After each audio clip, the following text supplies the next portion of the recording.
अस्सलाम वालेकुम gentleman, welcome to Leo MBBS lectures. अच्छा, अभी हम पढ़ने लगे हैं जनरल एम्ब्रियोलॉजी, ठीक है। एंड अभी इसका फोर्थ लेक्चर है। And now the topic of discussion is first week of human development. अच्छा, प्रीवियस लेक्चर्स के अंदर हमने गैमेटोजेनेसिस को कंप्लीट किया था, ठीक है। एंड उसके बाद हमने फर्टिलाइजेशन के बारे में पढ़ा, ठीक है। एंड हमने पढ़ा मेल एंड फीमेल इनफर्टिलिटी के बारे में कि वो क्यों होती है, ठीक है। And now topic is first week of human development, कि ह्यूमन की डेवलपमेंट किस तरह से स्टार्ट होती है, ठीक है। अच्छा, इस लेक्चर के अंदर जो भी हम कंटेंट डिस्कस करेंगे that would be extracted from Longman and we I am also adding other content also, ताकि लेक्चर की जो कॉन्सेप्चुअल क्लैरिटी है वो बेटर हो सके, ठीक है। So it is kind request to all of you people to kindly subscribe my channel, and if it is possible then share with your friends and like the videos, ठीक है। So now we are moving to the lecture, but एक चीज़ मैं आपको बता दूं कि सबसे पहले हम डायग्राम की तरफ चलते हैं, सारा ओवरव्यू देखते हैं कि फर्स्ट वीक ऑफ डेवलपमेंट के अंदर क्या क्या हो रहा होता है। पहले ओवरव्यू आ जाए, then after we would move to the reading portion, वहाँ से सारी चीज़ें हम डिस्कस करेंगे, ठीक है। तो सबसे पहले हम डायग्राम की तरफ चलते हैं ताकि एक चार्ट फ्लो हमारे जहन में आ जाए कि कौन कौन सी चेंजेस हो रही होती हैं फर्स्ट वीक ऑफ डेवलपमेंट के अंदर। Okay, this is diagram which is showing first week of human development, ठीक है। यहाँ पे फर्स्ट वीक ऑफ डेवलपमेंट को शो किया गया है। अच्छा, होता क्या है बेसिकली, सबसे पहले आपको पता है ओव्यूलेशन होती है। ओव्यूलेशन किस वजह से होती है? Because of L H search की वजह से ओव्यूलेशन होती है एंड oocyte प्रोड्यूस होता है, ठीक है। एंड बेसिकली ये ओवरी से आके बेसिकली हमारे फेलोपियन ट्यूब में आके गिरता है, ठीक है। एंड इस फेलोपियन ट्यूब में आपको पता है कि स्पर्म्स भी आते हैं। मैंने आपको बताया था लास्ट लेक्चर में, जब भी हम किसी फीमेल की बॉडी के अंदर पेनिट्रेशन करते हैं तो तकरीबन तकरीबन हमारे नॉर्मल इजैकुलेशन में तो 40 मिलियन स्पर्म्स थे, 40 मिलियन स्पर्म थे, बट उनमें से सिर्फ 2 मिलियन स्पर्म वेजाइना को क्रॉस करते हैं। उन 2 मिलियन स्पर्म में से सिर्फ 200 से लेके 500 स्पर्म फेलोपियन ट्यूब में आते हैं, ठीक है। अच्छा, फेलोपियन ट्यूब में एक एग हो गया एंड साथ में देखो oocyte हो गया एंड साथ में स्पर्म्स आते हैं।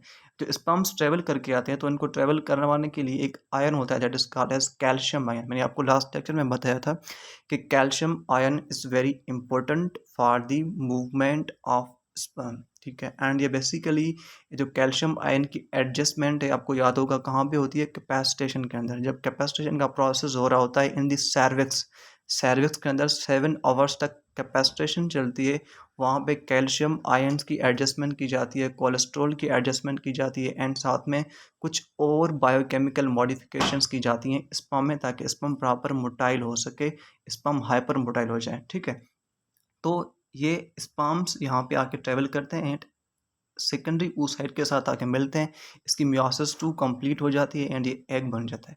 उसके बाद हमारा ये यहाँ पे देखें ज़ायगोट बन गया। अच्छा, याद रखें zygote is a unicellular structure. Zygote कोई मल्टी सेलुलर नहीं है, ज़ायगोट कोई बायसेलुलर नहीं है, zygote is a unicellular structure, ठीक है। अच्छा, जब ये ज़ायगोट बन जाता है ना तो उसके बाद ज़ायगोट के अंदर क्लीवेज होना स्टार्ट होती है। क्या होती है? क्लीवेज। सबसे पहले 2 सेल स्टेज बनेगी, उसके बाद 4 सेल स्टेज, उसके बाद 8 सेल स्टेज बनती है एंड जो 8 सेल स्टेज ऑफ ज़ायगोट होती है जिसमें 8 पीसेस बन जाते हैं, that is called as morula. And morula resembles what? Mulberry shaped. ये मलबेरी के साथ रिजेंबल कर रहा होता है, ठीक है। अच्छा, उसके बाद जो मोरूला जो होता है ना, ये बेसिकली थोड़ा कॉम्पैक्टेड हो जाता है, मीन्स कैसे इसके जो पीसेस होते हैं वो आपस में कॉम्पैक्ट हो जाते हैं, that is called as compacted morula. अच्छा, उसके बाद अच्छा, एक चीज़ आपने लाज़मी याद रखनी है, जो ज़ायगोट बना है, ठीक है, डे फर्स्ट से लेके ये डे 4 तक, ठीक है। इस ज़ायगोट के बाहर एक मेम्ब्रेन होती है, इस मेम्ब्रेन को आपने बिल्कुल भी नहीं भूलना, लाज़मी याद रखना है, इसका बहुत इंपॉर्टेंट रोल है, ठीक है। ये जो ज़ायगोट बना है ना यहाँ पे, ठीक है, ये सारे ज़ायगोट आपको नज़र आ रहे हैं। इस ज़ायगोट के बाहर एक मेम्ब्रेन होती है that is called as zona pellucida, that is called as zona pellucida. तो कोई आपसे पूछे कि भाई ज़ायगोट के बाहर कौन सी मेम्ब्रेन होती है, तो हम कहेंगे कि सर इसके बाहर बेसिकली ज़ोना पेलुसिडा की मेम्ब्रेन होती है and zona pellucida is the membrane of glycoprotein, ठीक है। अच्छा, अब